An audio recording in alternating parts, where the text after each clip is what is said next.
ये हमारा सर्वाइकल का ट्रीटमेंट चल रहा है, जो हमारे गर्दन के C1 से लेके C7 तक के जो हमारे जो मणके होते हैं गर्दन के, जो नसों का कंप्रेसर होता है, और ये यहाँ से लेके कंप्रेसर हमारी खोपड़ी के आजू बाजू दर्द चला जाता है, और ये हाथों में झुंझुनाहट आ जाता है, अंगुली में झुंझुनाहट आ जाता है, सुनसान हो जाता है। उसके लिए हम ये ट्रीटमेंट देते हैं। इसमें हमारा ट्रीटमेंट 8 मेडुला होते हैं, 1 2 3 4 5 6 7 8।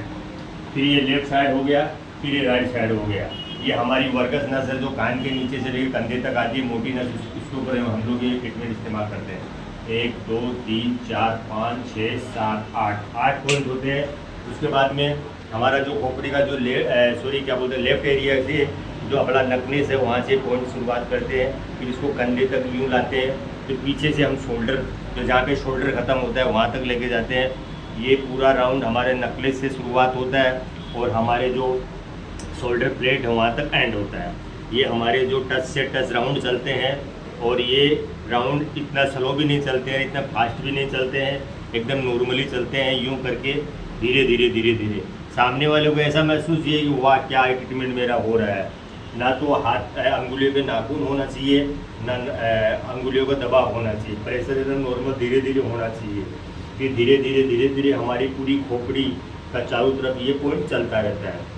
फिर ये राउंड पूरा समाप्त हमारा कंधे के पास हो जाता है, नकले से लेके कंधे तक, जहाँ से शुरुआत किया था उसी प्रकार से हमारा लेफ्ट से लेके राइट तक होना चाहिए, और एरिया पूरा कवर करना चाहिए। जो हमने वर्गस नस से शुरुआत किया था वही वर्गस नस से, फिर जहाँ से शुरुआत किया था उसी जगह पे अपने को वापस लेके जाना है। यानी लेफ्ट से किया था राइट तक लेके आए, अब राइट से हम वापस लेफ्ट तक लेके जाएंगे, और ये धीरे धीरे जैसा पॉइंट हमने लेफ्ट से राइट में लेके गया उसी प्रकार हमें लेके जाना है। और पेशेंट को ऐसा बिल्कुल भी महसूस नहीं होना चाहिए कि मेरा क्या ट्रीटमेंट हो रहा है।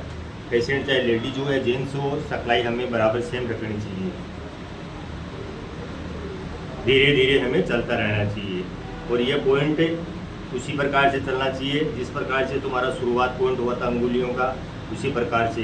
बीच में राउंड में कभी कंप्रेसर धीरे का फास्ट कुछ भी नहीं करना चाहिए। ये एंड वहाँ से राइट से लेके आए थे लेफ्ट में, वहीं पे करना चाहिए जहाँ से आपने शुरुआत किया था। ये हमारा एंड हो गया। अभी हमारा ये T12 का पॉइंट पे हमें अंगूठा रखना चाहिए, और पेशेंट को बोलना चाहिए गर्दन ऊपर करो। यूँ गर्दन को ऊपर करवाना चाहिए, 6 सेकंड का होल्ड करवाना चाहिए, फिर गर्दन को नीचे करवाना चाहिए, अंगूठा थोड़ा ऊपर लेना चाहिए, फिर ये गर्दन को फिर ऊपर उठवानी चाहिए, फिर गर्दन को नीचे लेनी चाहिए, फिर गर्दन को ऊपर उठानी चाहिए। अंगूठा हमारा जैसे गर्दन ऊपर उठती है वैसे अंगूठा ऊपर जाता है, ये।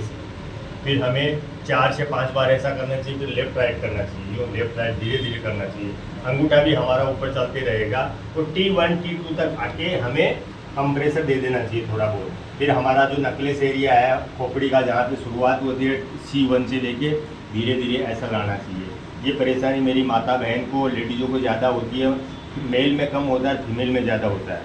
ये ऐसा कंप्रेसर करके हमारे यहाँ तक लाना चाहिए, धीरे धीरे करके T1 T2 तक, फिर धीरे धीरे कंप्रेसर नसों को ऐसा कर देना चाहिए। ऐसा करने से हमारा सर्वाइकल पेन ज़बरदस्त बड़ा से, चाहे सर्वाइकल स्पॉन्डिलाइटिस हो वो भी ठीक हो जाता है। बड़ा से बड़ा जो डॉक्टर बोलते थे ऑपरेशन करना पड़ेगा वो ठीक हो जाता है। फिर पेशेंट को सामने से ऐसे बोलना चाहिए, नॉर्मल गर्दन को यूज करो एकदम गर्दन को ऐसा निकाल देना चाहिए। कट बोलेगा, अपने को ज़बरदस्ती नहीं करना है, नहीं निकले तो कोई ज़बरदस्ती नहीं है। अगर उनकी ज़्यादा ये हार्ड हुई है, पेन में से भरी हुई है तो कट निकलेगा ऐसे। कि नॉर्मली धीरे धीरे ऐसा कर देना चाहिए। ये जो मैंने प्रोसेस इस्तेमाल किया वो इस्तेमाल करने के बाद में हमको खोपड़ी को टक बुलवाना है। इसके पहले आप जैसे खोपड़ी को घुमा दोगे तो हमारी जो वर्कस नस होती है वो टूटने का इसमें चांसेस रहता है। कभी भी डायरेक्ट नहीं करवाना चाहिए, किसी थेरेपिस्ट से या जानकारी से ये सब काम करवाना चाहिए। बड़ा से बड़ा हमारा सर्वाइकल होता है ना वो ख़त्म हो जाता है। जो इंसान ऐसा बोलता है कि तुम्हारी गर्दन का ऑपरेशन होगा, वो भी एक बार हट जाता है।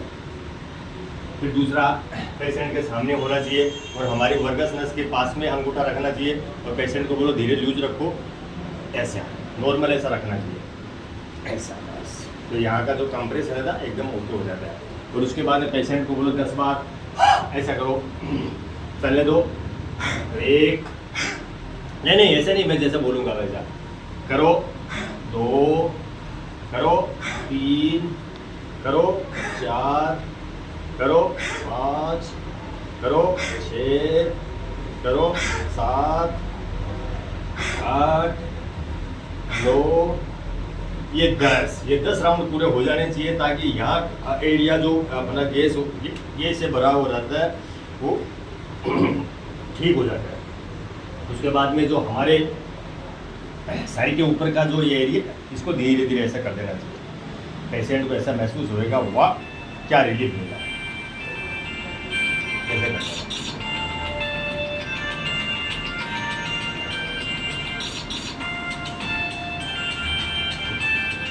चलो देखो।